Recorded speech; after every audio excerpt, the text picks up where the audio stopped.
सर्वप्रथम मी आपल्या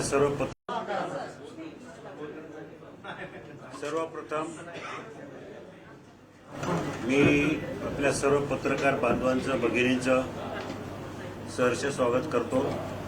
आपल्याला दिलेल्या वेळेपेक्षा थोडा उशीर झाला, कारण माझी उमेदवारी जाहीर झाली।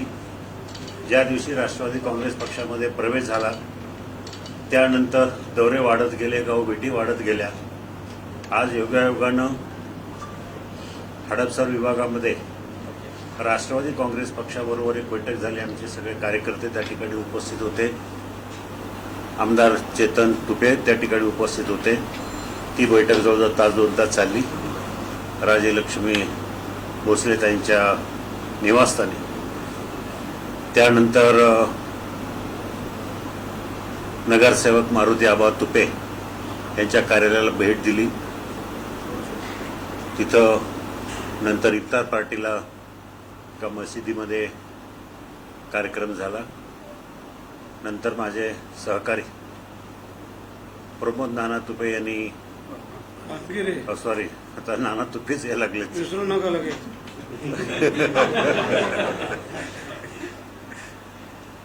नानाने एक कार्यक्रम आयोजित केला होता, महायुतीचा मेळावा, पदाधिकाऱ्यांची बैठक। त्या बैठकीला खूप मोठ्या प्रमाणात उपस्थिती होती। तिथे कार्यक्रम झाला, माझा सत्कार झाला। आदरणीय शिवसेनेचे मुख्य प्रतोद भरतशेठ गोगावले यांचं मार्गदर्शन झालं। आणि आता आपल्याला या ठिकाणी अजून 1-2 बैठका नंतर होणार आहेत। पण एकंदरीत मतदारसंघाचं वातावरण जर पाहिलं तर अगदी नाणे घाटापासून कात्रच्या घाटापर्यंत, भीमाशंकरापासून दौंड आणि दौंडच्या बॉर्डरपर्यंत सगळ्या मतदारसंघामध्ये एक आगळा वेगळा उत्साह या निवडणुकीच्या माध्यमातून दिसतोय। बहुसंख्य जनता गावी गावी गेल्यानंतर लोकांचा जो प्रतिसाद आहे तो मी ह्या पूर्वीच्या 4 निवडणुकीमध्ये अनुभवला नव्हता, त्यापेक्षा जास्त आहे। बऱ्याचशा लोकांनी गावामध्ये गेल्यावर, आजच नाही तर गेल्या 1.5 वर्षापासून जसे माझ्या गावभेट दौरे आहेत, त्या गावभेट दौऱ्यामध्ये लोक सत्कार करतात, सत्कारानंतर प्रस्तावना करतात। प्रत्येक गावामध्ये, एकूण एक गावामध्ये लोकांचं प्रस्तावनेमध्ये सुरुवातीचं वाक्य असतं, दादा आम्ही चुकलो, आमच्याकडनं चूक झाली, मतदारसंघामध्ये आमच्याकडनं चूक झाली, यापुढे असे होणार नाही, आपण पुन्हा एकदा खासदार व्हावा अशी लोकांची अपेक्षा होती। मतदारसंघ मोठा आहे, जवळजवळ 5000 स्क्वेअर किलोमीटरच्याही पेक्षा जास्त मतदारसंघाचं क्षेत्रफळ आहे। तुम्ही पुणे लोकसभेचं पाहिलं तर 400 पेक्षाही लहान, 400 स्क्वेअर किलोमीटरपेक्षा लहान मतदारसंघ। त्या तुलनेमध्ये शिरूर लोकसभा 5200 5400 स्क्वेअर किलोमीटर आहे।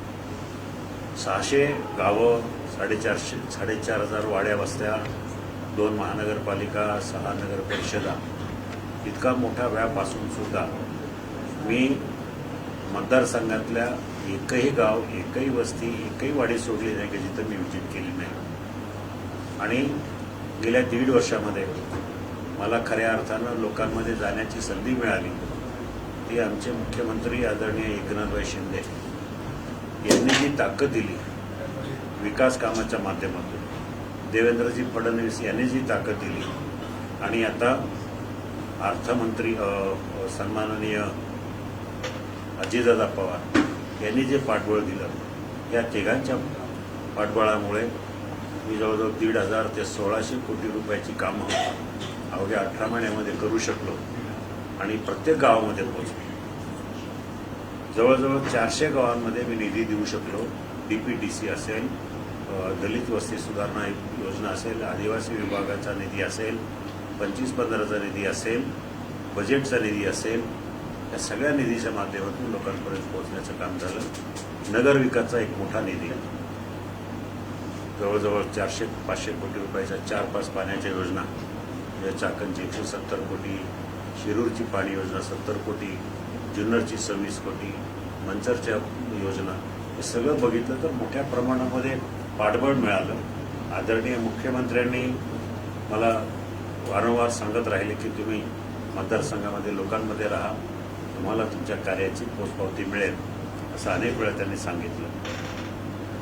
नंतर अजितदादा पवारांचा गट महायुतीमध्ये सामील झाल्यानंतर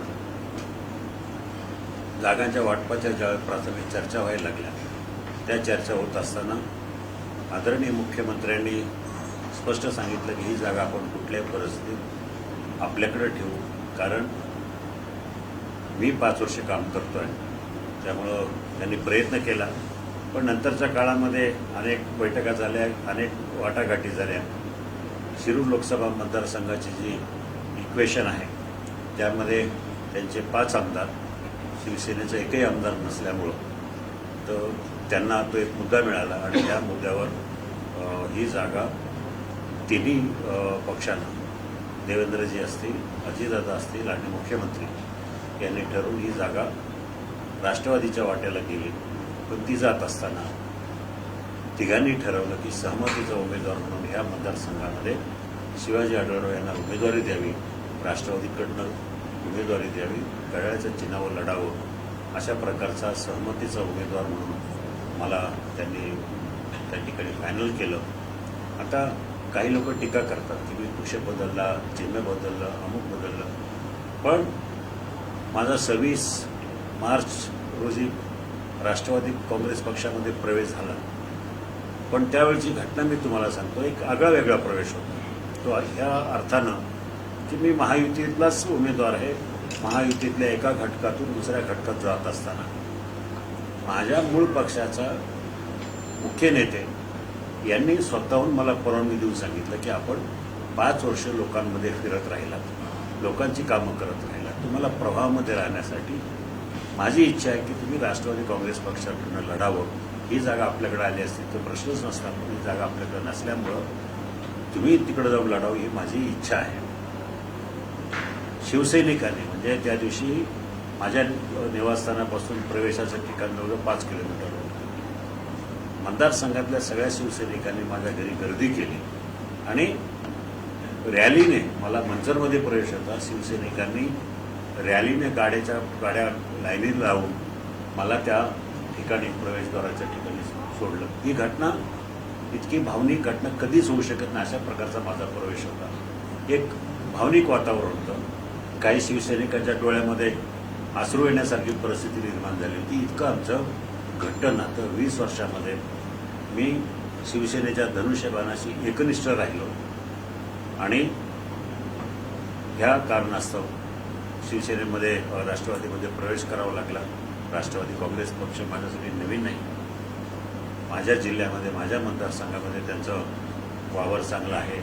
वळसे पाटील आम्ही दोघं अनेक वर्ष एकत्र राहिलो, त्यामुळं तसं काही नवीन आहे असं काही नाही, पण एक चांगलं वातावरण या निमित्तानं बघायला मिळतं। पूर्वी शिरूर लोकसभा म्हणजे शिवसेना आणि राष्ट्रवादी एकमेकाच्या विरोधात होते आणि अशा परिस्थितीत दोन्ही एकत्र आले। तिसरं भाजप। एकंदरीत जर पाहिलं तर 80% मतं ज्यांच्या वाट्याला आहेत ते तिन्ही पक्ष एकत्र आल्यामुळं ही जागा निवडून येणं 100% आम्हाला विजयाची खात्री वाटते। ती मोठ्या मताधिक्यानं विजय होईल असा मला आत्मविश्वास आहे। दादा विद्यमान खासदार म्हणतात बैलगाडा शर्यत आम्ही सुरू केली, पुणे नाशिक रेल्वे मार्ग तो मार्गी लावला आणि महामार्गाचा विषय या मतदारसंघात अनेक प्रकल्प रखडले होते। 20-15 वर्ष तुम्ही खासदार असताना कामं केली नाही, ते आम्ही मार्गी लावले असं सांगतात। कसं आहे, वस्तुस्थिती अशी आहे, बैलगाड्यांचा त्यांचा कुठल्याही परिस्थितीत संबंध नाही, त्यांचा घोडीवर बसण्याचा अनुभव आहे, बैलांचा त्यांचा काही संबंध नाही। बैलगाडा क्षेत्राशी मी किती जवळचा संबंध आहे, किती त्या क्षेत्रात काम केलं आहे, हे जिल्ह्याच्या बाहेरचे आमचे नेते आहेत, यांना तुम्हाला विचारू शकता की त्यांच्या मतदारसंघामध्ये सुद्धा बैलगाडी शर्यत होते।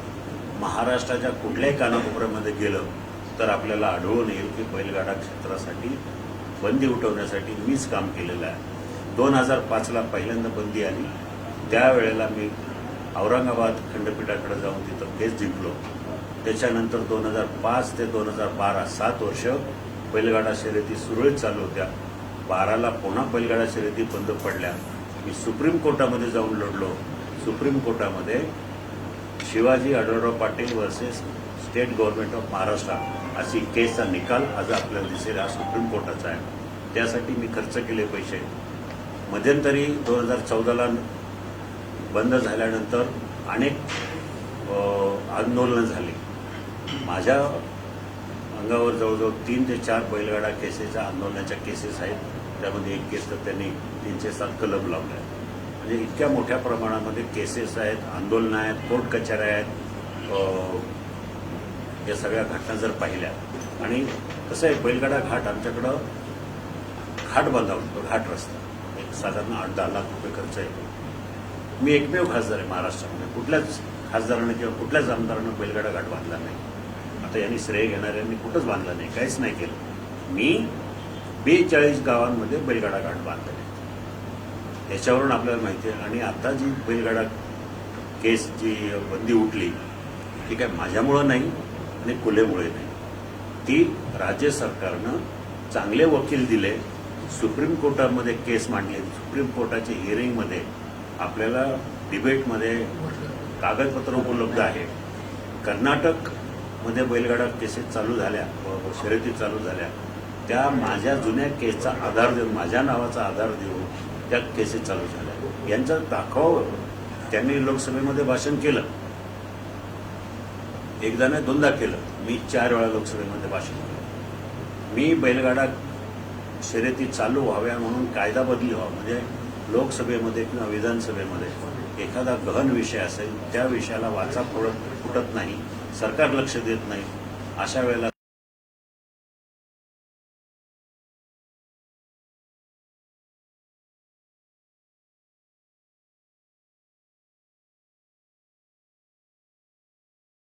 सभागृहामध्ये प्रायव्हेट मेंबर बिल मांडलं जातं. त्याला खाजगी विधेयक म्हणतात. मी 3 वेळा बैलगाडा क्षेत्रासाठी खाजगी विधेयकं मांडली. 4 वेळा तो प्रश्न लोकसभेमध्ये बजेटच्या भाषणातून असेल, राष्ट्रवादीच्या भाषणाला उत्तर देण्याचा प्रसंग असेल. त्यामुळं जनतेला माहिती आहे. त्यांनी म्हणणार असतील ते म्हणू द्या. राहिला प्रश्न पुणे नाशिक हायवे. या हायवेचा 2008 पासून माझा संघर्ष आहे.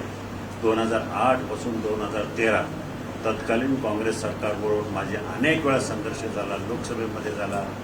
तत्कालीन मंत्री CP जोशी त्यांच्या कार्यालयामध्ये हमरीतुरी करून शेवटी भांडलो आणि त्यांनी त्यावेळेला तो रस्ता तत्वशः मंजूर केला आणि 13ला टेंडर निघालं. 14ला नवीन सरकार असताना नितीन गडकरींच्या माध्यमातून त्याला कामाला सुरुवात झाली. आता 2014ला हे ग्रस्त राजकारणात ते नव्हते. 2014ला तो रस्ता मंजूर झाला, त्याचे बायपासेस मंजूर झाले. दुर्दैवानं थोडा उशीर झाला, पण 2018च्या लोकसभेमध्ये प्रोसिडिंग आहे. मी ते सोशल मीडियावर उपलब्ध आहे. गडकरींनी सांगितलं की खेडचे सिन्नर ते खेड रस्त्यावर जे बायपासेस हे खासदार आढळराव पाटील यांच्या मागणीवरून मी 5 बायपासेस मागणी केलेले आहेत, मंजूर केले, त्याचे टेंडर निघाले. यांनी यांचं योगदान दाखवावं. यांचा योगायोग असा, यांना इतका आनंद आहे की मी मंजूर केलेल्या कामाचं काम चालू झालं, ते काम पूर्ण झालं, तेव्हा ते खासदार झाले म्हणून नारळ फोडायला त्यांना मिळालं, म्हणून त्यांना वाटलं मी केलं. रेल्वेचा प्रश्न 2019च्या रेल्वेच्या निवडणुकीच्या प्रचाराच्या वेळेला डॉक्टर अमोल कुलेंनी प्रचार करताना, आणि कारण माझं 2005 पासून रेल्वेच्या मागे लागलं की रेल्वे व्हावी, रेल्वे व्हावी. 2019च्या प्रचारामध्ये तर कार्टून काढून जुग जुग जुग जुग रेल्वे गाडी इधर से आई उधर गई असं काहीतरी असं कार्टून केलं की म्हणजे शक्यताच नाही आहे, पॉसिबल होणारच नाही, ही रेल्वे होतच नाही. लोकांना खोटी स्वप्न दाखवली, लोक हे झाले ते झाले करत माझी खिल्ली उडवली आणि 2च महिन्यात खासदार झाल्यानंतर हा माझा ड्रीम प्रोजेक्ट आहे. म्हणजे कशा प्रकारे लोकांना फसवण्याचं काम त्यांनी केलं. त्यामुळे त्यांचा तसा रेल्वेशी काही संबंध नाही. माझा पराभव झाला तेव्हा रेल्वे प्रोजेक्ट ज्या ठिकाणी होता ती रेल्वे तिथंच आहे. आता त्याला कुठेतरी चालना मिळेल आणि हा प्रकल्प चालू होईल. असं कुठलाही काम त्यांनी केलेलं मला आठवत नाही, मला दिसत नाही. जनतेला माहिती आहे. मतदारसंघामध्ये फक्त तुमच्याकडं बोलण्याची कला आहे, देवानं चांगलं तोंड दिलंय म्हणून तुम्ही काही खोटी गोष्ट खरी दाखवता. एखादा खासदारकी किंवा खासदारकीची विकास कामं ही सेटवर ऍक्टिंग करण्यासारखं तुम्हाला सोपं वाटतं आणि लोकांना पटवणं सोपं वाटतं म्हणून तुम्ही केलं, असं होत नाही. त्यांनी जे काही क्लेम करतात ते पूर्णपणे झूट आहे. मी सगळे कागदपत्र माझ्याकडे त्या संबंधित उपलब्ध आहे. 2019 मध्ये आपला पराभव झाला होता आणि आता आपण 2024 ला त्याचा बदला घेणार आहे असं कोल्हेंच्या विषयी बोललेलं आहे. कसं आहे, कोल्हे हा मीडियातला माणूस आहे, हा नाटकातला माणूस आहे. अजितदादांच्या बंगल्यावर मी तिथं अशीच मोठ्या प्रमाणात सगळे बांधव त्या ठिकाणी उपस्थित होते आणि एक युट्यूबवर कुठंतरी बाजूला उभा होतो. मी लोकांशी मुलाखती देत होतो. मी असेल, तटकरे असेल, आम्ही देतो. मधूनच एक माणूस कॅमेऱ्याचा वर करून बूम करून काय 2019चा बदला घेणार का, 2019चा बदला, 2 वेळा काही उत्तर दिलं नाही. तिसऱ्यांदा ते परत आला, 2019चा बदला घेणार का, म्हटलं हो. आता याच्यामध्ये बदला घेणार त्यांनी त्याला पाहिजे तसं पोषक रेकॉर्डिंग करून घेतलं आणि मग ते सोशल मीडियावर केलं की मी शेतकऱ्यांसाठी काम करणार आणि हे बदला घेण्यासाठी निवडणूक लढवणार आहे. अशा प्रकारचं हा सुद्धा एक अभिनय होता.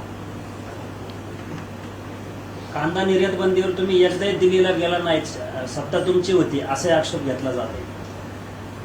हे बघा, कांदा निर्यात बंदीवर किंवा कांद्याला भाव मिळावा म्हणून माझी लोकसभेमध्ये 2014 ते 19 मध्ये 3 भाषणं आहेत.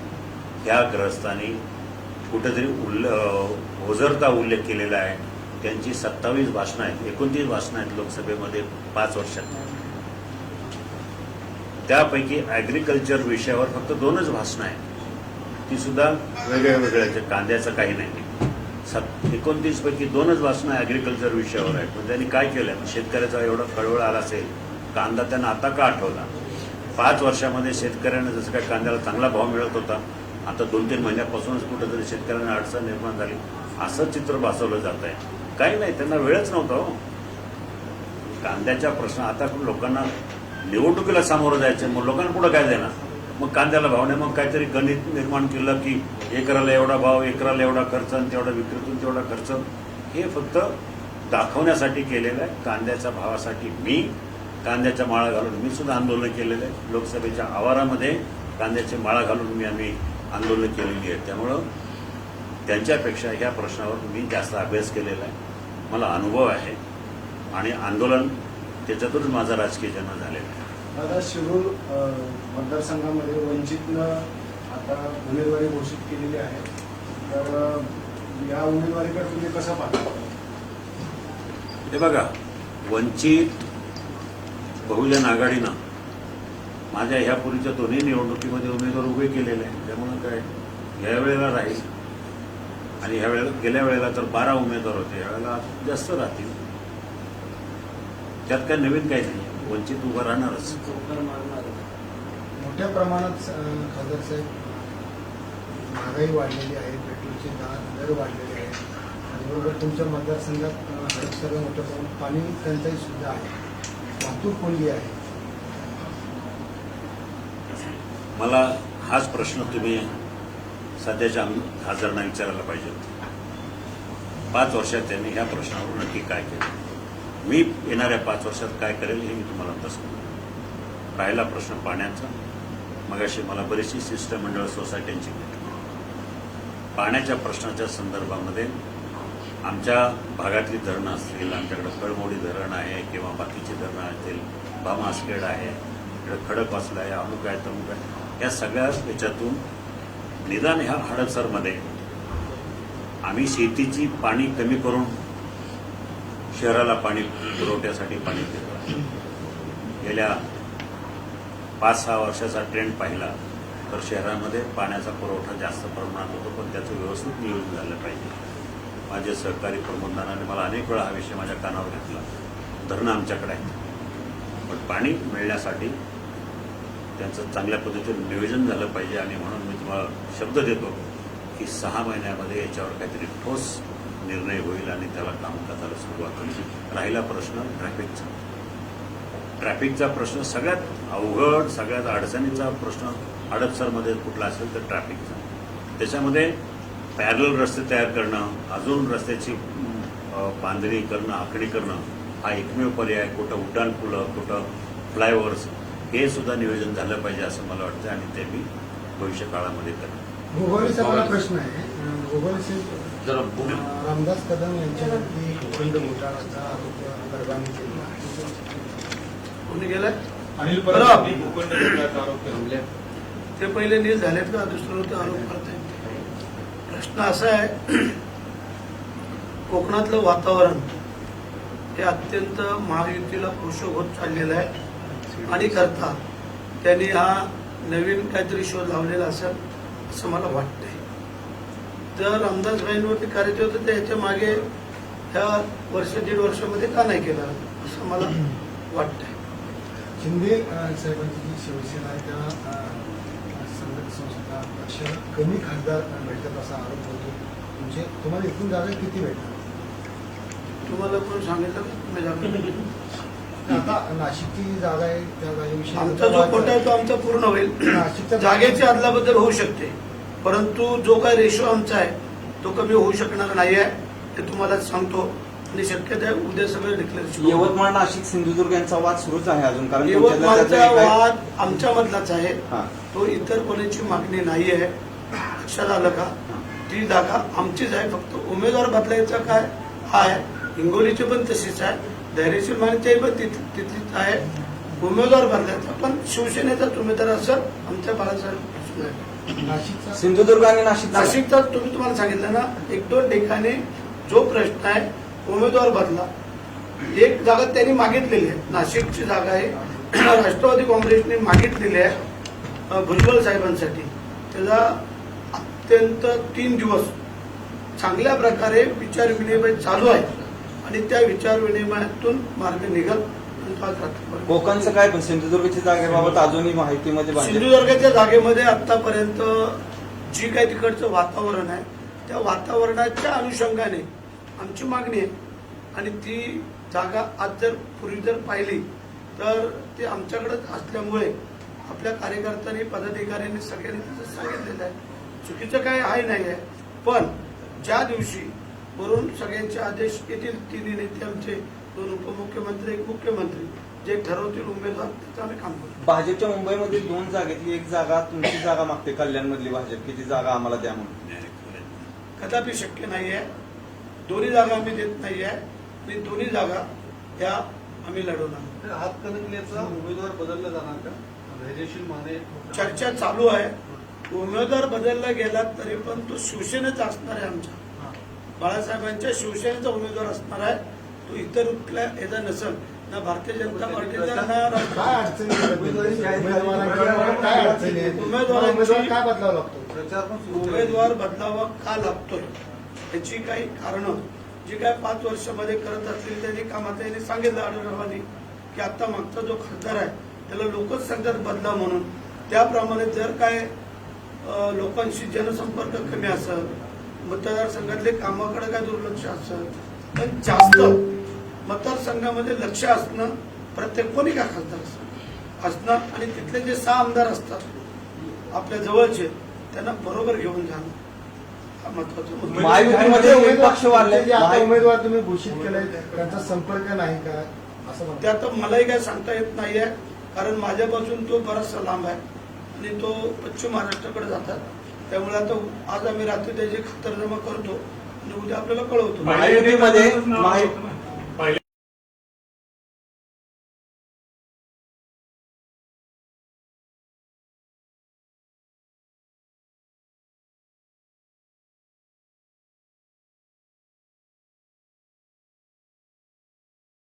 त्यांचंच नाव आलेलं आणि आहे. प्रचार पण सुरू प्रचार केला. पण सुरू केला. पहिल्या आधी नावाला प्रचारही सुरू झाला, परंतु तिथले काही रिपोर्ट्स घेऊन काही लोक जर गेले असले तर तो अधिकार मुख्यमंत्री, 2 उपमुख्यमंत्र्यांना आहे चेंजेस करायचा. पण जी जागा ज्या पक्षाला आहे त्याला. महायुतीमध्ये एक पक्ष वाढल्याने सगळ्या जागांचा तिढा अजून वाढलाय असं वाटतंय का तुम्हाला? हा महायुतीमध्ये एक पक्ष वाढल्याने जागांचा तिढा अजून वाढलाय असं वाटतंय का? नाही, थोडंफार इकडे तिकडे होतात. हे बघा, आम्हाला मोदी पंतप्रधान करायचे आहेत. महाराष्ट्रातून 45 पार आम्हाला करायचं आहे. पण त्यासाठी थोडं अभ्यासपूर्ण करून सगळं करून आम्हाला कुठल्याही परिस्थितीमध्ये महाराष्ट्राचा हिस्सा जसं युपीचा आहे त्या युपीच्या खालोखाल महाराष्ट्राचा असायला पाहिजे. 3 जागा कुठल्या सोडताय 45 मध्ये? ते आता नाही सांगू नंतर सांगू. आम्हाला जरा खरड्या टाकू दे ज्योतिषाकडं. हा दादा, बारामतीत नाही ना त्यामध्ये? हा बोला. शिवसेना 2 वेळा 2 पक्ष झाले, राष्ट्रवादी काँग्रेस 2 पक्ष झाले. मतदारांमध्ये नाराजी होईल का? तुम्हाला त्याचा फटका बसेल का? आणि महाविकास आघाडीला सहानुभूती मिळेल का? खरं म्हणजे लोकांना या सगळ्या गोष्टींपेक्षा विकास कामांचा जास्त आग्रह असतो. लोकांना पाण्याचा प्रश्न सुटणं महत्त्वाचं आहे, रस्त्याचे प्रश्न सुटणं महत्त्वाचं आहे, सांडपाण्याचे प्रश्न सुटणं महत्त्वाचं आहे. त्यामुळं या गोष्टीवर नाराज होणं हे मला वाटत नाही तेवढं आहे. आणि 2 झाले म्हणून काय झालं तर हे राजकारण आहे, राजकारणाची समीकरणं बदललेली. मगाशी तुम्ही कोणतरी विचारलं होतं की प्रत्येक कामाचं ते सांगतात मी केलंय. एक इंद्रायणी मेडिसिटी म्हणून खूप प्रचार करण्यात आला, तुम्ही सगळ्यांनी ऐकलं असं. आता इंद्रायणी मेडिसिटी म्हणजे काय की त्यांची अपेक्षा होती की 300 एकरावर प्रकल्प उभा राहील. 5 वर्षामध्ये त्याचा कागद पण तयार झाला नाही, लेटर सुद्धा तयार झालं नाही. नुसतं इंद्रायणी मेडिसिटी आज प्रचारामध्ये तोच मुद्दा आहे, मी इंद्रायणी मेडिसिटी उभी करणार. त्यांचं जर पत्रक पाहिलं त्या पत्रकामध्ये 45,000 कोटी रुपयाची विकास कामं आणल्याचा त्यांचा हे आहे, बनाव आहे. पण ते लिफलेट जर व्यवस्थित पाहिलं तर त्यातले सगळेच्या सगळी कामं प्रस्तावित मंजुरीवर अंतिम टप्प्यात असंच आहे. तसंच एक खोटा प्रचार केला जातो की मला संसदरत्न पुरस्कार मिळाला. संसदरत्न पुरस्कार ठीक आहे ना, संसदरत्न पुरस्कार मिळाला म्हणून मतदारसंघाची कामं होतात का? मला संसदरत्न पुरस्कार मिळाला, मी संसदरत्न खासदार म्हणून घ्यायचं स्वतःला. पण गावामध्ये एखाद्या शेतकऱ्याची डीपी जळाली, ट्रान्सफॉर्मर जळाला आहे, त्याची कामं होत आहेत का? कुणाला कामं पाहिजे ती होत आहेत का? नाही, कारण तुम्ही मतदारसंघामध्ये उपलब्ध नाही. मला सांगा 5 वर्षामध्ये या खासदारांनी सांगितलं की मी खासदाराचं काम दिल्लीत आहे, नागरिक शासनाचा हवाला देऊन खासदाराचं काम दिल्लीत आहे, गल्लीत फिरायचं नसतं. मी सांगतो मी गल्लीत फिरतो आणि दिल्लीत पण असतो. मग 5 वर्षाच्या कारकिर्दीमध्ये त्यांच्या कारकिर्दीचे 1825 दिवस. 1825 दिवसापैकी हे जर दिल्लीत जास्त वेळ असतात तर फक्त 161 दिवसच त्यांची उपस्थिती लोकसभेमध्ये आहे. 1825 दिवसापैकी 5 वर्षापूर्वी 161 दिवस. आणि 161 दिवसापैकी मी तुम्हाला सांगतो मग बाकी उरलेले 1617 दिवस गेले कुठं? मतदारसंघात नाही, दिल्लीतही नाही. दिल्लीत गावाला सांगायचं की मतदारसंघात आहे, मतदारसंघात सांगायचं मी दिल्लीत आहे. हे सगळं खोटा अपप्रचार चालू आहे. प्रश्न मी सांगितले तुम्हाला, त्यांनी फक्त 29 प्रश्न 5 वर्षात विचारले, 29 भाषणं केली. माझी भाषणं 52 आहे 14 ते 19 मध्ये. प्रश्न विचारण्याची संख्या त्यांची 621 आहे, माझी 1102 आहे. म्हणजे मी ऊर बुडवून सांगत नाही की माझी एवढं कामगिरी आहे. लोकांना माहिती आहे कामं महत्वाची आहेत. मी काय भाषणं केली, किती भाषणं केली, ह्यापेक्षा मी लोकांची किती कामं केली याला मी प्राधान्य देतो. दादा तुम्ही म्हटले की मी भावनिक झालो होतो. रेड झोनवर असं म्हणतात की बऱ्याच आधीच्या तुमच्याकडे त्याचा इशारा आहे की रेड झोनचा विषय घेऊन बऱ्याच लोकांनी इलेक्शन जिंकले अगोदर, पण तो इश्यू कधी सॉल्व्ह झाला नाही. कसं आहे, रेड झोनची इलेक्शन प्रचारही सुरू झाला, त्यांचं नाव आलेलं आणि आहे. प्रचार पण सुरू प्रचार झाला. पण सुरू केला. पहिल्या आधी नावाला प्रचारही सुरू झाला. परंतु तिथले काही रिपोर्ट्स घेऊन काही लोक जर गेले असले तर तो अधिकार मुख्यमंत्री दोन्ही उपमुख्यमंत्र्यांना आहे चेंजेस करायचा. पण जी जागा ज्या पक्षाला आहे त्याला महायुतीमध्ये एक पक्ष वाढल्याने सगळ्या जागांचा तिढा अजून वाढलाय असं वाटतंय का तुम्हाला? हा महायुतीमध्ये एक पक्ष वाढल्याने जागांचा तिढा अजून वाढलाय असं वाटतंय का? नाही थोडंफार इकडे तिकडे होतात. हे बघा, आम्हाला मोदी पंतप्रधान करायचे आहेत. महाराष्ट्रातून 45 पार आम्हाला करायचं आहे. त्यांचं नाव आलेलं आणि आहे. प्रचार पण सुरू प्रचार झाला. पण सुरू केला. पहिल्या त्यांचं नाव आलेलं आणि आहे. प्रचार पण सुरू प्रचार झाला. पण सुरू केला. पहिल्या आधी नावाला प्रचारही सुरू झाला. परंतु तिथले काही रिपोर्ट्स घेऊन काही लोक जर गेले असले तर तो अधिकार मुख्यमंत्री दोन्ही उपमुख्यमंत्र्यांना आहे चेंजेस करायचा. पण जी जागा ज्या पक्षाला आहे त्याला महायुतीमध्ये एक पक्ष वाढल्याने सगळ्या जागांचा तिढा अजून वाढलाय असं वाटतंय का तुम्हाला? हा महायुतीमध्ये एक पक्ष वाढल्याने जागांचा तिढा अजून वाढलाय असं वाटतंय का? नाही नाही नाही थोडंफार इकडे तिकडे होतात. हे बघा आम्हाला मोदी पंतप्रधान करायचे आहेत. महाराष्ट्रातून 45 पार आम्हाला करायचं आहे. पण त्यासाठी थोडं अभ्यास पूर्ण करून सगळं करून आम्हाला कुठल्याही परिस्थितीमध्ये महाराष्ट्राचा हिस्सा जसं युपीचा आहे त्या युपीच्या खालोखाल महाराष्ट्राचा असायला पाहिजे. 3 जागा कुठल्या सोडताय 45 मध्ये? आता नाही सांगू नंतर आम्हाला जरा करड्या टाकू दे आपल्याकडे. हा दादा, बारामतीत नाही ना त्यामध्ये? हा बोला. शिवसेना 2 वेळा 2 पक्ष झाले, राष्ट्रवादी काँग्रेस 2 पक्ष झाले. मतदारांमध्ये नाराजी होईल का? तुम्हाला त्याचा फटका बसेल का? आणि महाविकास आघाडीला सहानुभूती मिळेल का? खरं म्हणजे लोकांना या सगळ्या गोष्टींपेक्षा विकास कामांचा जास्त आग्रह असतो. लोकांना पाण्याचा प्रश्न सुटणं महत्त्वाचं आहे, रस्त्याचे प्रश्न सुटणं महत्त्वाचं आहे, सांडपाण्याचे प्रश्न सुटणं महत्त्वाचं आहे. त्यामुळं त्या गोष्टीवर नाराज होणं हे मला वाटत नाही तेवढं आहे. आणि 2 झाले म्हणून काय झालं तर हे राजकारण आहे, राजकारणाची समीकरणं बदललेली. मगाशी तुम्ही कोणतरी विचारलं होतं की प्रत्येक कामाचं ते सांगतात मी केलंय. एक इंद्रायणी मेडिसिटी म्हणून खूप प्रचार करण्यात आला, मी सगळ्यांनी ऐकलं असं. आता इंद्रायणी मेडिसिटी म्हणजे काय की त्यांची अपेक्षा होती की 300 एकरावर प्रकल्प उभा राहील.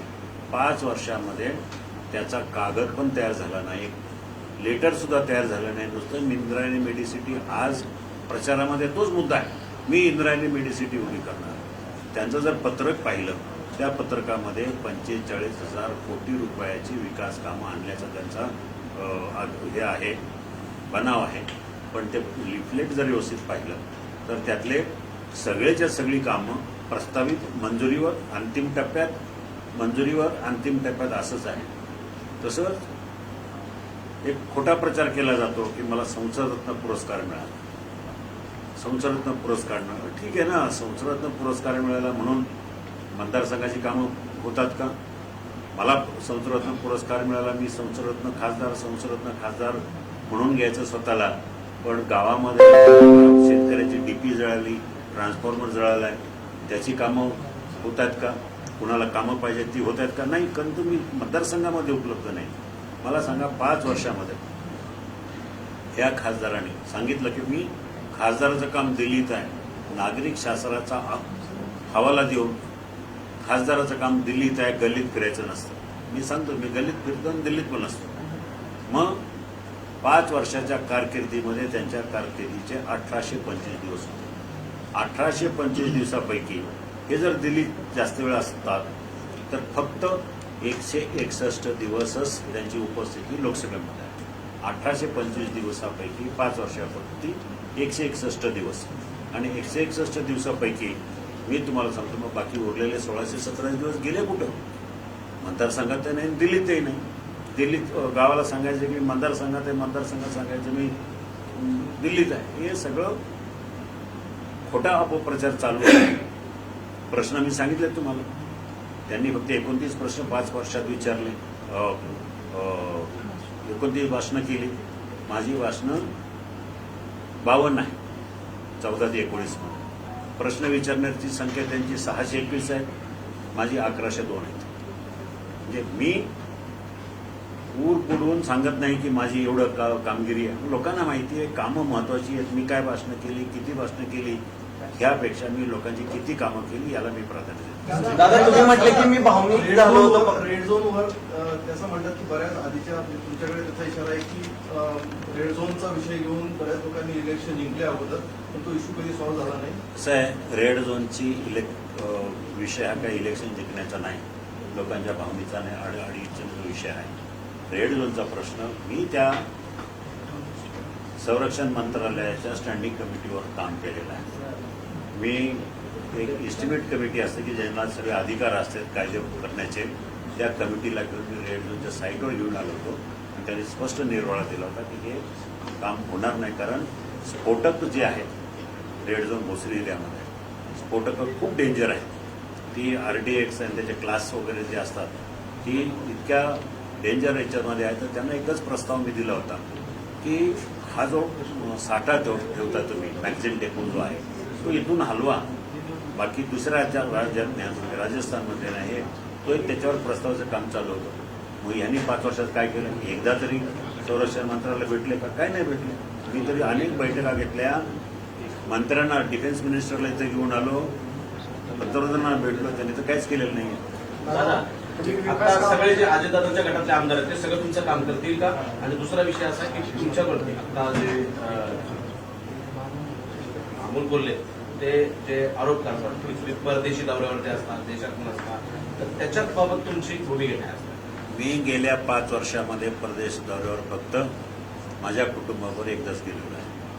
गेल्या 5 वर्षात उगाच काहीतरी खोटं सांगायचं आणि लोकांची दिशाभूल करायचं काही नाही. मी माझा सगळा प्रपंच, कुटुंब, मुलं सगळं मुंबईला सोडून मी माझ्या मतदारसंघामध्ये उपस्थित आहे. 5 वर्षामध्ये काही 20 वर्षामध्ये 813 जनता दरबार घेतले. प्रत्येक रविवारी 5 वर्षामध्ये तुमचे साधारण 1100 रविवार असतात, त्यातले 813 जनता दरबार मी घेतले. मी सुट्टीला जाऊ शकलो असतो, अमेरिकेला कुठेही जाऊ शकलो असतो, पण नाही. माझ्या दृष्टीने माझं कुटुंब, माझी जनता असल्यामुळं मी तिथं थांबलेलो आहे. मी यांच्यासारखा कुठं कोरोना काळामध्ये तिथं संपूर्ण मतदारसंघ फिरत होतो. हे आपल्या घरी तिथं फक्त फॅबी फ्लू करत राहिले आणि बाकी काही काम केलेलं नाही. सगळे आमदार त्यांचे ऐका, आमदारांच्या बाबतीत सगळे आमदार, सगळे कार्यकर्ते, महायुतीतले सगळे घटक पक्ष माझं काम करणार आणि मनापासून करणार याची मी खात्री देतो. कोणी नाराज नाही. तुम्ही म्हणले होते पक्ष बदलताना मी भावनिक झालो होतो, तुमची इच्छा नव्हती का राष्ट्रवादी जायची? मी असं कुठं म्हणालो? नाही, हे बघा, शेवटी होणारच ना. त्याच्यामध्ये मी पक्ष बदलण्याची इच्छा नव्हती असं काही नव्हतं. सातत्याने तुम्हाला एक मिनिट सातत्याने तुम्ही राष्ट्रवादीला पाठिंबा दिलेला आहे, पण राष्ट्रवादीचा शिवसेनेला पाठिंबा भेटलेला आहे. नाशिकमध्ये स्वतः छगन भुजबळ लढण्यासाठी इच्छुक आहे, त्यांचं नाव पुढे येत आहे. मात्र हेमंत गोडसे यांनी कुठेतरी नावाचं वाटतं, वाटत नाही का शिवसेनेवर वैभव? मला कळलंच नाही प्रश्न. गोगोले साहेबांनी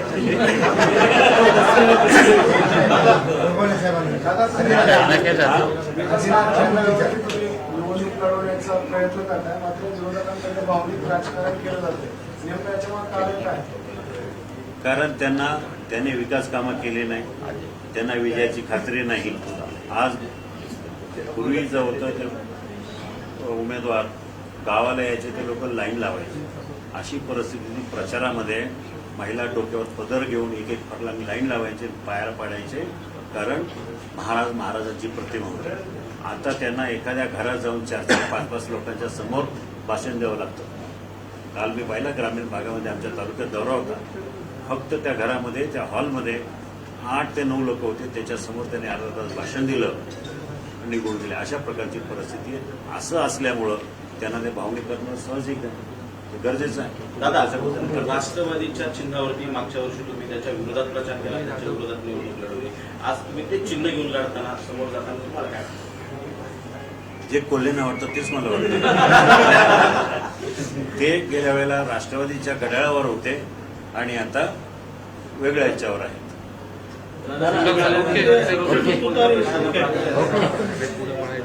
निवडून आल्यानंतर कोणत्या प्रश्नाला प्रथम प्राधान्य देणार?